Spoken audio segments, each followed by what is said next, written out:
പൗരാണികതയുടെ പ്രൗഢി വിളിച്ചോതുന്ന ഒരു നഗരം. ഒരു medieval and Georgian architectural styles ആണ് എല്ലാത്തിനും. ഒരു റോയൽ ടച്ച്. കോബിൾ സ്റ്റോൺസ് പാകിയ ഇടവഴികളും നഗരത്തിൻ്റെ രാജകീയത വിളിച്ചോതുന്ന കാസിലും എല്ലാം ഈ പട്ടണത്തെ മനോഹരമാക്കുന്നു. അതെ, എഡിൻബറയെക്കുറിച്ചാണ് ഞാൻ പറയുന്നത്. 900 വർഷങ്ങൾക്കപ്പുറം പഴക്കമുള്ള ഒരു കാസിൽ ഇന്നും പ്രൗഢഗംഭീരമായി തലപൊക്കി നിൽക്കുന്നത് ആരിലും ആശ്ചര്യം ജനിപ്പിക്കും. രാജവീതി എന്നൊക്കെ കേട്ടിട്ടേ ഉള്ളൂ.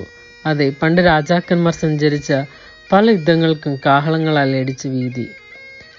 റോയൽ മൈലിലൂടെയുള്ള നടത്തം അത് വേറിട്ടൊരു അനുഭവം തന്നെയാണ്. ബാക്ക് പൈപ്പർ കലാകാരന്മാരുടെ സാന്നിധ്യം ഈ രാജവീതിയെ സംഗീത സാന്ദ്രമാക്കുന്നു. അവരുടെ സംഗീതം പോലെ തന്നെ ശ്രദ്ധയാകർഷിക്കുന്ന ഒന്നാണ് അവരുടെ വേഷധാരണവും. ലോകോത്തര കലാകാരന്മാരുടെ ഇഷ്ട പെർഫോമൻസ് വേദികളിൽ ഒന്നാണ് ഇവിടം.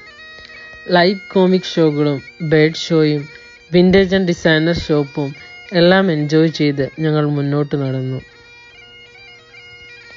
വഴിയിൽ ഹാരി പോട്ടർ കഥാപാത്രങ്ങളെ അനുകരിച്ചുള്ള വേഷധാരികളെയും കണ്ടു. കേട്ടുമറന്ന മന്ത്രവാദ കഥകളും ബ്ലാക്ക് മാജിക്കിനെ അനുസ്മരിപ്പിക്കുന്ന ചലച്ചിത്രങ്ങളും എല്ലാം മനസ്സിൻ്റെ ഒരു കോണിലൂടെ മിന്നിമറഞ്ഞു ഈ യാത്രയിൽ.